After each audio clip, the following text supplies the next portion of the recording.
Hello everyone to the HardReset.Info YouTube channel.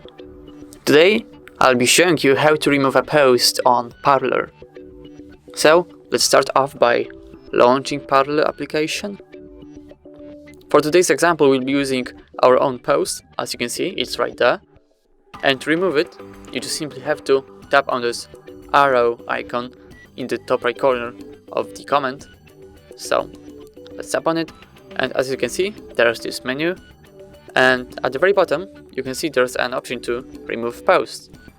And since we want to do exactly that, you just have to click on it. It says deleted and our post is gone. And that's how you remove a post on Parler. So thank you so much for watching. Please leave a like on this video and subscribe to our YouTube channel for more tutorials like this. Goodbye.